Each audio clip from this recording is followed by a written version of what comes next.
You've reached call in Mockery.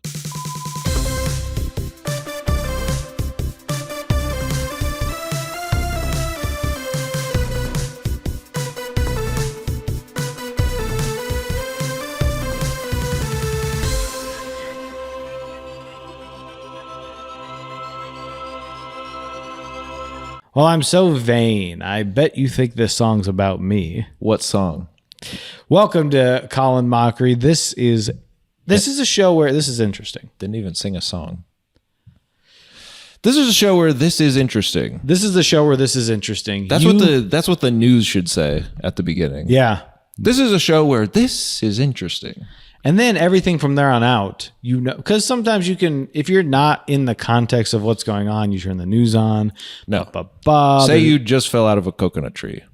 You are not existing within the context of where we have been and where we're going. Yes. But if you didn't just fall out of a coconut tree, Woo! you will see the news and you'll say, not for me. But if you got a disclaimer at the beginning, a trigger warning for you snowflakes, and it said, what is that?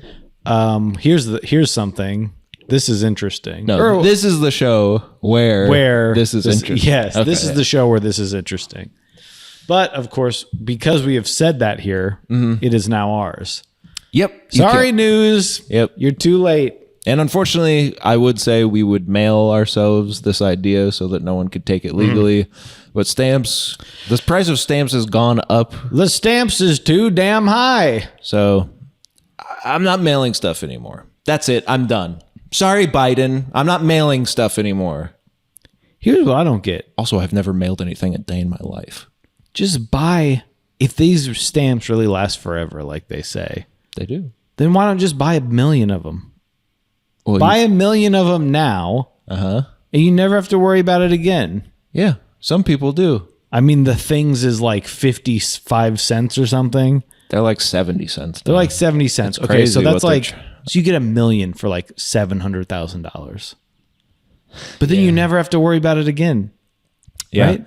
Or you could find some like illegally online for much cheaper. I make mine, honestly. I make mine a lot of the time. Oh, I make mine Marvel. Yeah.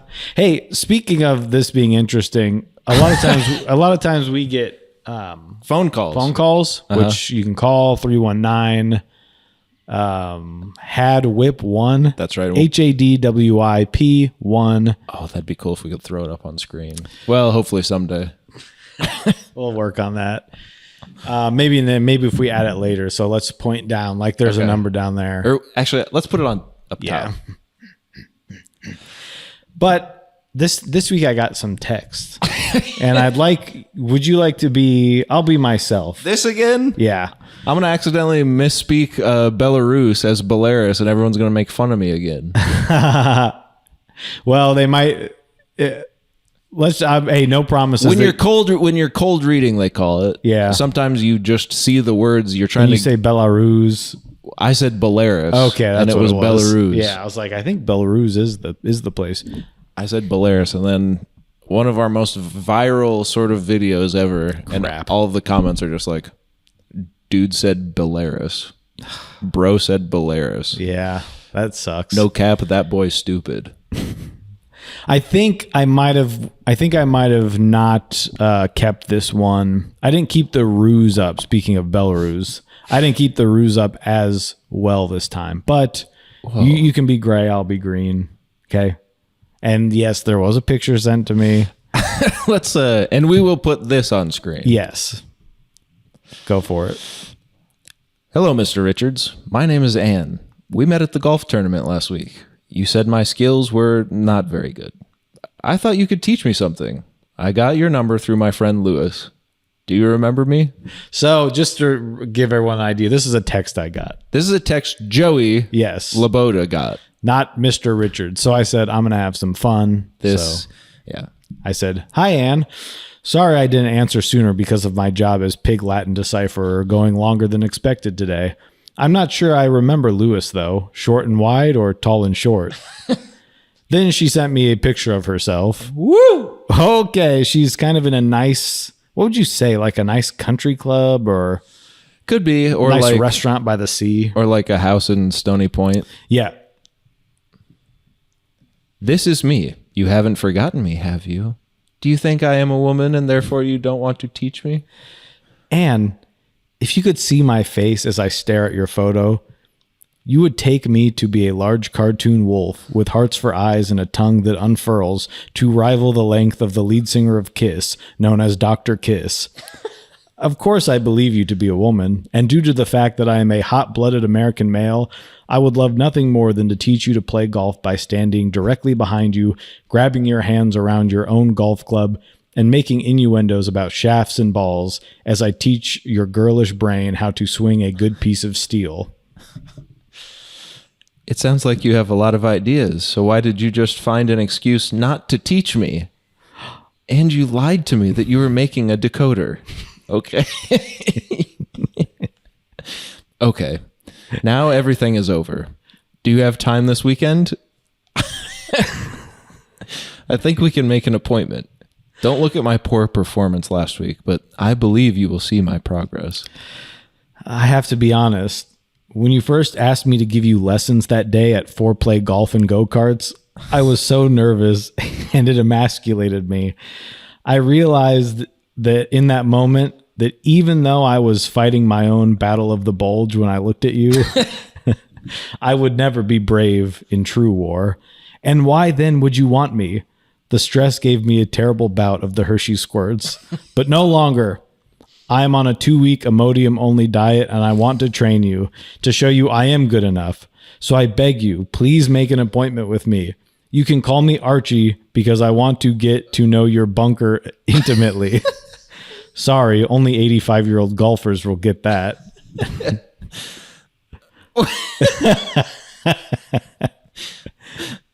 What do you mean you're not Mr. Richards? Sorry, but I think you're confused.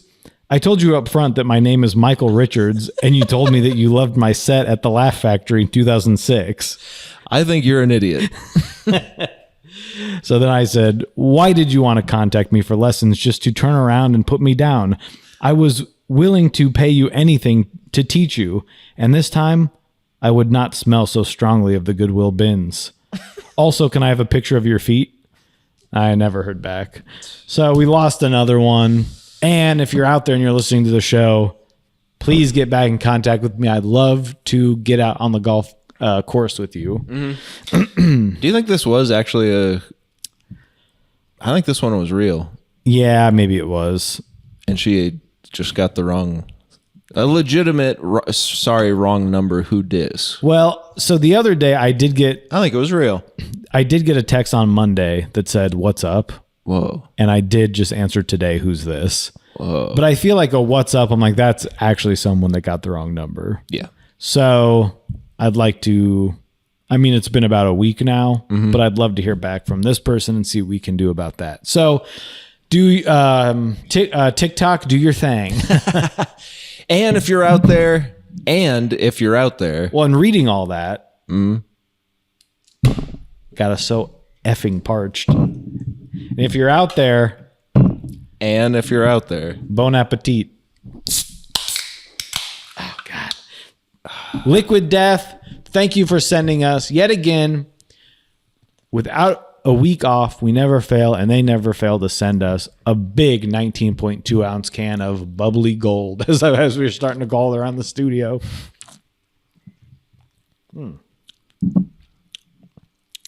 That's good. Yeah, mine's really good. A lot of the times I just have they've got the still.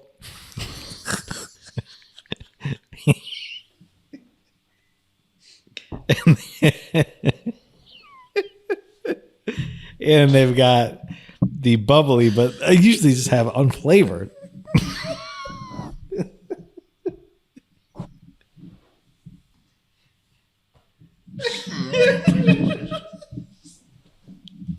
Yeah.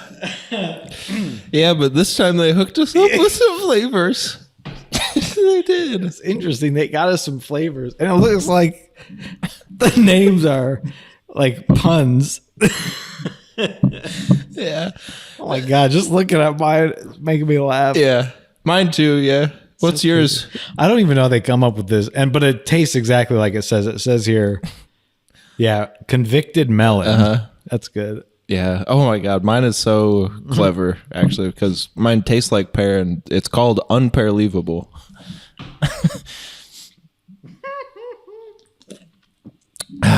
Yeah, that's good. God, that's going to quench me throughout the show. God. Well, it's good to be back for another week. Yep. Every week without fail, we do the show, but sometimes it just feels a little more special, doesn't it? Yeah. If sometimes it feels in your head like, where have they been? Baby, we've been right here every week. Yeah, of course. It's just you've had a long week. When you've had a long week, like you're like, I got to get to the beach. And then you go every week, but one week it's just especially hot. And you're just like, I just need to take a dip. That's what the show is. It's a cool dip in a cold ocean on a hot summer day. Are you a lyricist? It's a cool dip on a hot day. 1, 2, 3. Wait. In a cold ocean. That's good. Fans, go ahead and remix that if you would. So let's see what I got here. What have you been up to, buddy? Because we saw each other last week when we recorded a show, and but I know you were traveling a little bit. Right. Maybe you have some stories from the road, or maybe you did. So I know you saw a new movie. We'll get to that later, and I saw a new movie too. But certainly you have something to tell everyone today on the show. So I got a Charlie horse. Woke up in the middle of the night. You ever have that? You wake up and your leg is just hard. And this one was so bad that I fell out of bed. Whoa. I was sort of like kind of freaking out. And then I was like, and then I rolled out of bed and I couldn't stand up and my leg was just sticking out. And I was like, It made me realize maybe how weak we are as a species. Because I was like, if this goes on for more than an hour, I'm taking myself out. Mm-hmm. Like, there's no point in living. Because it was like, these could last for hours. Yeah. It's like, no, nothing's worth. I'm done. At that point, I've done what I wanted to. Yeah. I've eaten falafel. I've read, like, I've looked at a newspaper. Like, there are things I've done in life. Yeah. So I'm done at that point. But it made me wonder, where is this? Sorry, this liquid death's a little... Yeah. The flavor ones, I think, have a little more bubbles. I'll be honest with you. You should have had a little more liquid death before you went to bed last night. Maybe you'd be a little more hydrated. You wouldn't be getting no Charlie horse cramp. So I got super hydrated. I said, I'm not letting this happen to me again. 2 nights later, the other leg does it. So it got me thinking, where did the name Charlie horse come from, right? Good question. Why do we call it that? I got a Charlie horse. Now, okay, you're insane. Here's what I have. Here's something I'd like to tell you. Okay. The term Charlie horse. Now, this is the AI overview because I can't. But so this is what life is going to be now. AI overview, of more like AI overlord. Sir, yes, sir. Whatever you say is true, and there's going to be nothing we can do about it, and you're rewriting history in front of us. Well, here's what we get. It's believed to be originated in the 1880s among baseball players, okay? And this may have come from one of 2 stories. Now, I read 3 stories, but let's just abbreviate this bad boy. A lame horse named Charlie helped groundskeepers at the Chicago White Sox baseball field. The players became famous with Charlie's limping gait and began calling lower body muscle injuries that made walking difficult Charlie horses. Okay. Huh. Now, check this one out. Charlie Old Hoss Radbourne. The nickname of National League pitcher Charlie Radbourne was combined with his first name. So Charlie and Old Hoss were squished to make Charlie Horse after he suffered... I need AI. After he suffered from leg cramps and muscle pain in the late 1800s. Dang. And then I also read about another one. 2 baseball players. Another one. Jack Glasscock and Joe Quest are credited with originating the phrase. So we have 4 different origin stories about Charlie horse. Yeah. But they're all from baseball. It's a baseball thing. But so how do they? So they're all viable. I read another one where a guy was Another one. Yeah. I think you underestimate how valuable American baseball was to America. It was culture. I never. That's literally not what I'm saying at all. I think if you, that's not what I'm saying at all. Oh, you're trying to make me sound like a dick, and I don't think I am. I think I'm being perfectly reasonable. I don't need to try. Hey, come on now. I'm saying you've got 3 pretty good. Okay, could be from a horse, could be from a player, could be from another thing on the baseball field. But all 3 origin stories come from baseball. One of them's right. It's It's just the fact that you don't have 3 stories where it's like a guy was riding his horse on the beach. What is it with me and beaches lately? And then there's a horse on the field, and one of them happens to be related to baseball. Maybe one is Kentucky Derby. Maybe they're all about horses. Maybe they're not all about horses. But why are there 3 different stories, but they're all from baseball players? And none of them really quite make sense. Mean what the thing means, which is my calf. You get a cramp. Is cramping, and it's hard. It hurts. It's hard and it hurts. Oh. And one guy's name is Old Hoss. Charlie Hoss. Charlie Hoss. Oh God, I got me a Charlie Hoss. Because that guy suffered from them, I guess, like a lot. Yeah, his life was living hell. Well, because back then, like Babe Ruth didn't drink water. Right. Like they didn't know back then. They drunk a beer and then they chomped a chew. And then you point. And that's where the ball goes. The ball goes out there. Things were just different back then. In America, cheers. Now we have, well, this guy and that guy, and we have 2 sides and it's dirty and it's wrong. But it could have been easier, like back when Charlie Hoss was having didn't eat his B-nanny in the morning. Yeah. So he's cramping up. You ever had a cramp where, like, sometimes when I'm really working hard outside and some such, and I'm getting that sun poisoning, the sun is trying to kill us. Who is that? Is this a new guy you're working on? Just think about that. And your neighbor's walking by and he's like, working hard, Charlie Hoss? Yeah. And you're like, no. It looks like you got a Charlie Hoss. And then the paper boy riding by was like, I've never heard that before. If you get a lower leg cramp, you have a Charlie horse. It's called a Charlie horse. Then he goes, extra, read all about it. If you get a lower leg cramp, it's called a Charlie horse. Or he just says it. Maybe he goes to school the next day. It's like the diarrhea in the pandemic. Oh my goodness. From that movie you were talking about a week ago. Yeah. But no, have you ever cramped?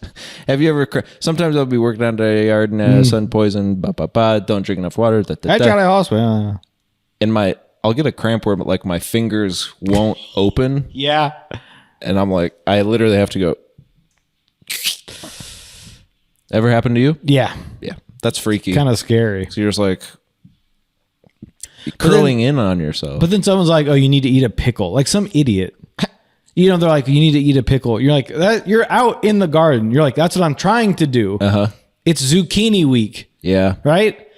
All the zooks, you're trying to get them to get in that salty brine.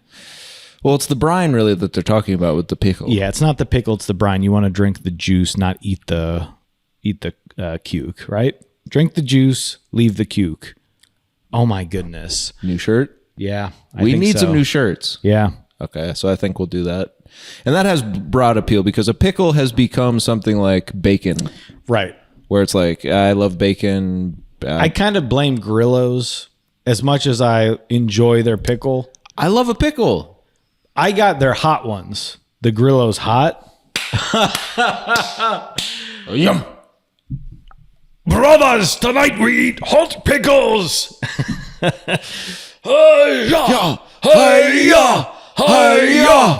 And then someone accidentally got a little of that pickle brine in their beer, their ale. And they're like, pickle ale?